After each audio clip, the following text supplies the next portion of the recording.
You think what makes you valuable is how much you can prove, produce, perform, and endure for everybody else. But the truth is, what makes you powerful is what you refuse to betray in yourself. You think being a man is about becoming harder and harder until nothing touches you. But what if real strength is not numbness at all? What if it is self-respect with a backbone? Listen carefully. A lot of you have been living like your worth is on trial every day, every room, every relationship, every text message, every paycheck, every silence. You walk through life like you are being evaluated by invisible judges, and if you just say the right thing, earn enough, look sharp enough, stay calm enough, become useful enough, then maybe, finally, you'll feel like you're enough. But that game never ends. Because the man who is trying to earn his right to exist will always be exhausted. He will always be one rejection away from collapse, one comparison away from shame, one disappointment away from rage. So hear me now. If you need reminders like this, subscribe. Not because I need another number, because you need the truth in your ear more often than the noise. You need to be reminded of what the world keeps trying to make you forget. You need to hear again and again that your life gets better the moment you stop begging for permission to become yourself. Here's what I love about men and wish they knew. I love that when a man is healthy, grounded, and awake, he brings order where there was chaos. He brings steadiness where there was panic. He brings direction where there was drift. He does not need applause to do what is right. He does not need an audience to carry weight. He does not need to announce his principles because you can feel them when he walks in the room. That is not old-fashioned. That is not toxic. That is not control. That is masculine presence. And a lot of you have it buried under confusion, shame, distraction, and years of pretending. You have been taught to fear your own edge, to mistrust your own instincts, to apologize for your seriousness, to dilute your standards, to call your hunger a problem, to call your intensity too much, to call your boundaries selfish, to call your discipline obsession, to call your leadership arrogance, to call your silence emotional unavailability, to call your self-respect ego. So you start softening everything that made you dangerous in the best possible way. You become easier to consume, easier to manipulate, easier to dismiss. And then you wonder why you feel dead inside. That dead feeling has a name. That's called self-betrayal. And self-betrayal is the disease beneath so much male suffering. Not because life is easy for you and you're too weak to handle it. No, because you keep turning against yourself to survive. You laugh when you want to speak. You stay when you need to leave. You chase when you should be still.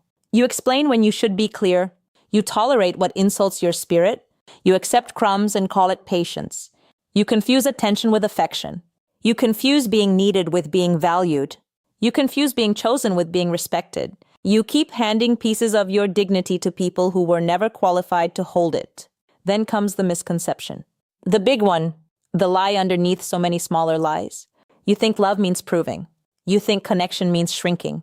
You think being a good man means endless availability, endless tolerance, endless understanding, endless sacrifice with no standards attached.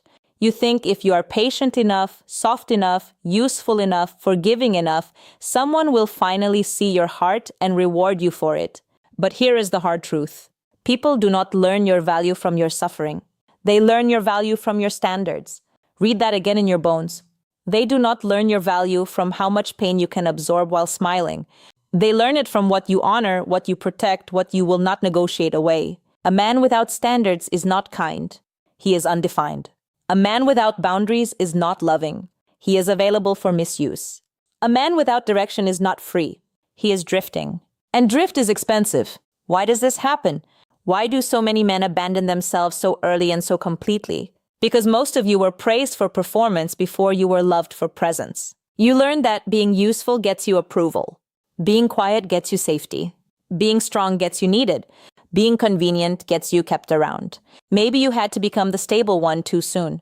Maybe nobody taught you how to feel without drowning in it. Maybe weakness in your house got punished, so you armored up. Maybe tenderness was absent, so now desire feels like danger and rejection feels like annihilation. Maybe nobody showed you how to be a man without either becoming a machine or becoming a mess. And then culture got to you. Fantasy got to you. The endless scroll got to you. Cheap dopamine got to you. Performative confidence got to you. Shallow advice got to you. You were sold images instead of principles. Stimulation instead of purpose. attention instead of intimacy, ego theater instead of inner authority.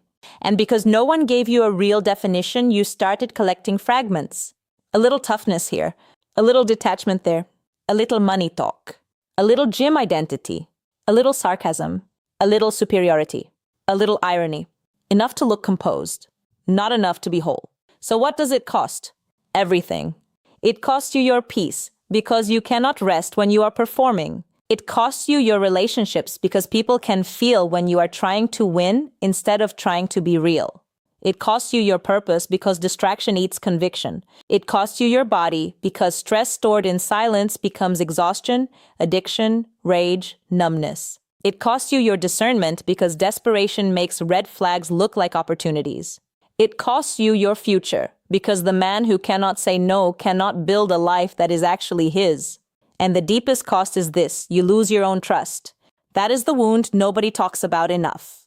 When you keep abandoning what you know, your soul stops speaking loudly. Not because it has nothing to say, but because you keep ignoring it. You know when something is off. You know when a person is using your access but not honoring your presence. You know when your habits are making you weaker. You know when your standards are fake. You know when you are lying to yourself with polished language. You know when you are calling fear being realistic. You know when you are calling passivity being chill. You know when you are calling people-pleasing being mature. You know? And every time you know and still betray yourself, your confidence drops. Not because the universe cursed you, because confidence is not built by affirmations alone. Confidence is built when you watch yourself tell the truth and act accordingly. Confidence is earned in private. It is the memory of self-honoring behavior. It is proof. It is the accumulated evidence that when it matters, you do not leave yourself. So let's reframe this properly. Being a man is not about domination. It is not about posturing. It is not about crushing emotion, collecting status symbols, or pretending you need nobody. Here's what it really means. To be a man is to become a safe place for truth, discipline, direction, and restrained power. A place where chaos does not get to rule. A place where impulse does not get the final word.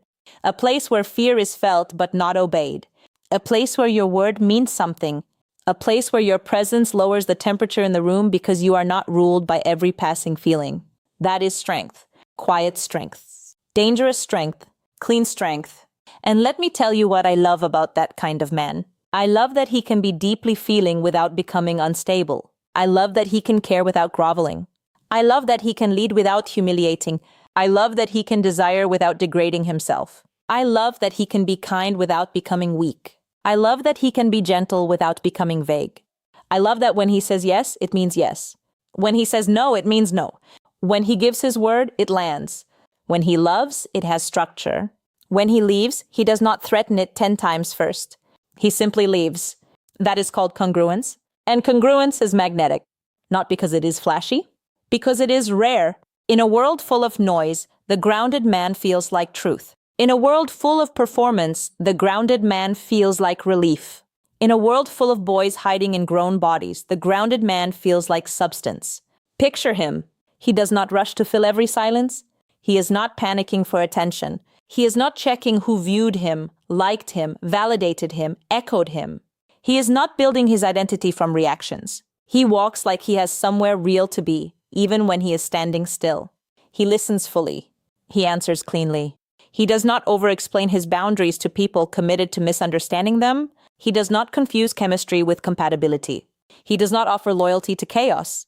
He does not call inconsistency mystery. He does not mistake emotional volatility for depth. He knows the difference between being open and being porous. He knows the difference between patience and self-abandonment.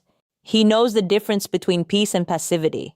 He wakes up and belongs to his life, not to his cravings, not to his distractions, not to his wounds, not to the opinions of strangers. He takes care of his body because he respects the machine he has been given. He takes care of his mind because fantasy is expensive.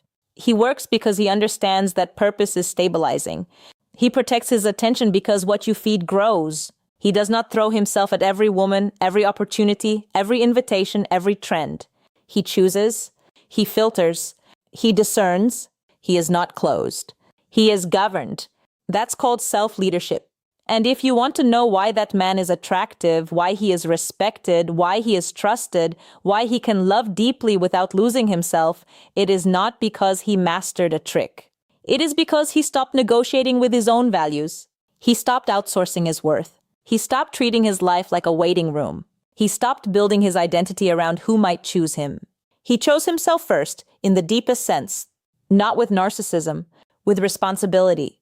This is the part some of you need to hear without flinching. Nobody is coming to install your standards for you.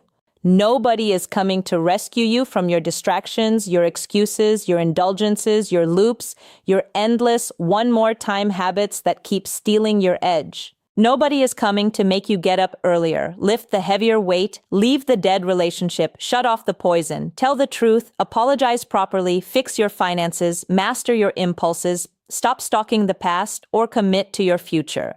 You want your life back? Then take it back. Do this. Stop begging for clarity from people whose actions already gave you the answer. Stop reopening doors that cost you your dignity the first time. Stop using your empathy to justify what your instincts are warning you about. Stop turning red flags into projects. Stop romanticizing potential. Stop searching for closure from people who benefited from your confusion. Stop explaining your standards to those who only understand excess. Stop giving premium energy to temporary people. Now redirect. Redirect your energy into your body. Lift, walk, breathe, sleep properly. Eat like your mind is attached to your habits, because it is. Redirect your energy into your craft. Learn something difficult. Finish what you start. Become competent. Competence calms a man down. Redirect your energy into your environment. Clean your room. Organize your money. Simplify your chaos. Disorder is not harmless. Disorder leaks power. Redirect your energy into your friendships. Find men who tell the truth, not men who clap for your delusions. Brotherhood is not luxury. It is maintenance. Redirect your energy into silence. Real silence, not empty scrolling with your nervous system frying in the background. Sit with yourself long enough to hear what your life has been trying to tell you. And once you hear it, obey. You stop checking your phone every 3 minutes for proof that you matter. You stop saying yes when your body says no. You stop entertaining half-love because you are afraid of being alone. You stop treating lust like loyalty. You stop using humor to dodge honesty. You stop trying to be understood by people who are committed to benefiting from your confusion. You stop. You stop. You stop. Then you start keeping promises to yourself so small they sound stupid, and so consistently they change your identity. You start waking up when you said you would. You start leaving when respect is gone. You start speaking directly. You start saying less and meaning more. You start training your attention like it is a weapon, because it is. You start building a life that would still feel meaningful even if nobody clapped. You start becoming the kind of man who can sit alone in a quiet room without needing to escape himself. That is freedom. A lot of men think freedom means no obligations, no ties, no one telling you what to do, endless options, endless novelty, endless escape routes. No, that is not freedom. That is avoidance wearing expensive clothes. Real freedom is being ruled by what matters instead of being ruled by what tempts you. Real freedom is not, I can do whatever I want. Real freedom is, I am no longer a slave to impulses that make me smaller. Do you understand how powerful that is? When a man can govern himself, he stops being easily bought. He stops being easily seduced by flattery, by sex, by status, by fantasy, by convenience. He becomes harder to manipulate because he is no longer starving in obvious ways. Starving men are dangerous. They make desperate choices. They attach too fast. They speak too much. They reveal too much. They tolerate too much. They collapse at the first sign of distance because they were never anchored. But a fed man, a grounded man, a disciplined man, a man with purpose, that man can love without clinging, give without bleeding out, lead without forcing, and walk away without theatrics. That is the man I wish more of you knew you could become. Not a character, not an image, not some cold statue with no softness left. I am talking about a man with a warm heart and a firm spine. A man who can look a child in the eye and feel tenderness. A man who can look at a woman with desire and still remain governed. A man who can sit with grief and not turn it into destruction. A man who can carry pressure and still tell the truth. A man who can apologize without collapsing his identity. A man who can be corrected without becoming defensive. A man who can be strong enough to protect and humble enough to learn. That is masculinity at its best. Not domination, devotion, not noise, depth, not vanity, service, not panic, presence. Presence matters more than performance. Let that line settle in your chest. Presence matters more than performance. Because performance is about being seen. Presence is about being real. Performance chases reaction. Presence changes atmospheres. Performance asks, how am I landing? Presence asks, what is needed here and can I meet it without betraying myself? Performance is fragile because it depends on feedback. Presence is stable because it is rooted in identity. And identity is not built by saying, this is who I am, over and over. Identity is built by living in a way that makes a different self impossible. You become disciplined by disciplining yourself. You become honest by telling the truth when it costs something. You become trustworthy by keeping your word when no one would know if you broke it. You become grounded by returning to center again and again and again when the world tries to drag you outward. That repetition matters. Again and again, again and again, again and again, because nobody transforms in one speech. Nobody changes because they felt fired up for 15 minutes. You change when you build rhythms that outlast your moods. You change when you stop treating your emotions like commands. You change when you stop waiting to feel ready. Ready is a myth. Ready is often just fear waiting for certainty it will never get. The man you want to become is built in motion, not in theory. So when you feel the urge to text the person who keeps humiliating your peace, don't. Feel it. Breathe through it. Let the urge burn and pass. That is reps. When you want to skip the workout because your mind is heavy, go anyway. That is reps. When you want to waste another night numbing yourself because facing your life feels uncomfortable, clean the room, take the shower, go for the walk, open the book, make the plan. That is reps. When you want to soften your standards because loneliness is whispering bargains in your ear, stay firm. That is reps. Repetition becomes character. Character becomes destiny. And let's talk about loneliness for a minute, because too many men are being broken by it in silence. Loneliness is real. The need to be seen is real. The ache to be chosen, respected, desired, appreciated, understood, trusted, needed in a healthy way, that is real.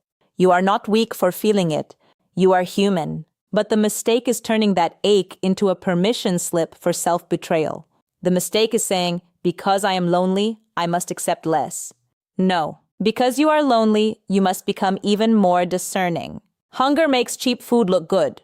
Emotional hunger makes poisoned intimacy look like home. Be careful. You do not cure loneliness by collecting attention. You cure it by building a life with integrity, by choosing better people, and by becoming someone whose own company is no longer unbearable. That last part matters. If your own company feels unbearable, that is not a sign to run faster. That is a sign to return. Return to your body. Return to your routines. Return to your beliefs. Return to God if that is your path. Return to honest men. Return to meaningful work. Return to the part of you that still knows what is true. You are not as lost as you think. You are distracted.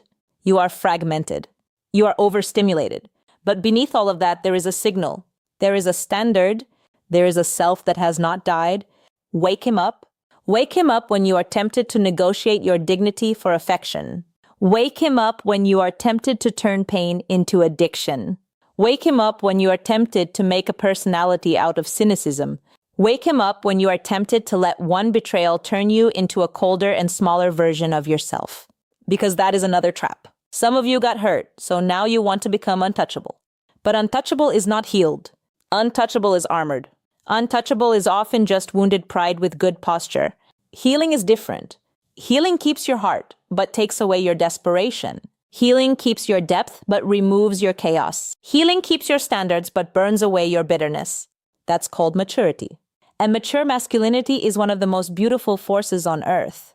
Not because it is loud, but because it is reliable. Because when things fall apart, it steadies. Because when lies spread, it names reality. Because when emotions surge, it does not become cruel or collapse. Because when others panic, it gets clear. Because when it loves, it protects. Because when it leads, it serves. Because when it speaks, it says something that can be stood on.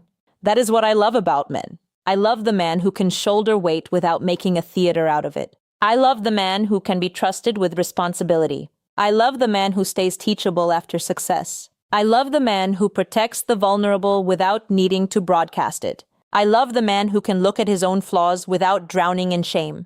I love the man who can build a body, build a home, build a business, build a family, build a code, build a future, build peace where there used to be chaos, build order where there used to be confusion, build character where there used to be excuses.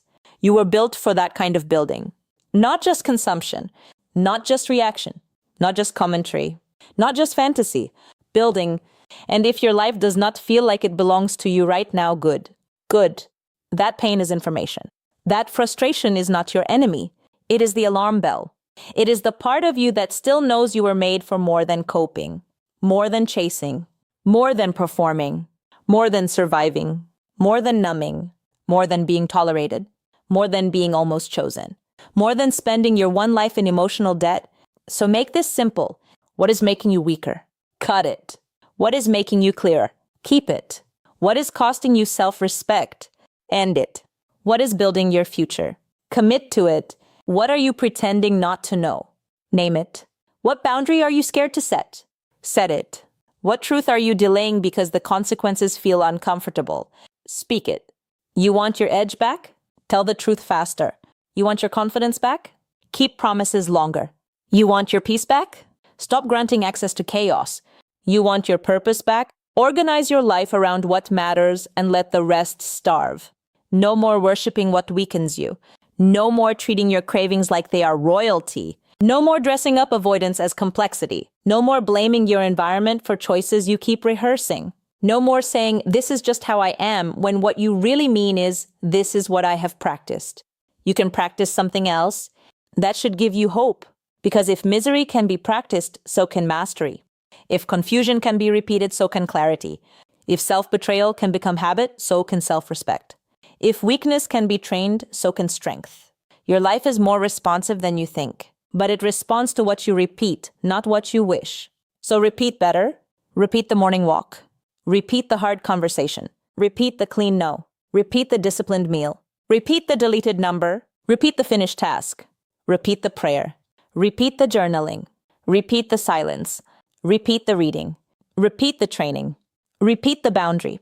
Repeat the standard. Repeat the decision to be a man you can look in the eye when the day is over. That is how you come back to yourself. And once you come back, you will notice something profound. You stop needing the world to constantly reassure you. Not because you became arrogant, because you became rooted. Rooted men are calm. Rooted men are selective. Rooted men are hard to rush and hard to fool. Rooted men do not crumble every time reality disappoints them because they stopped building their lives on fantasy in the first place. Reality over fantasy, substance over image, discipline over impulse, presence over performance, self-respect over attention, purpose over distraction. Choose your side because every day you are voting. Every habit is a vote. Every yes is a vote. Every no is a vote. Every late night compromise. Every early morning promise kept. Every excuse entertained, every standard upheld. You are voting for the man you are becoming. So vote like your life depends on it, because it does. And if nobody has told you this clearly, let me tell you now. You are not too far gone. You are not too broken.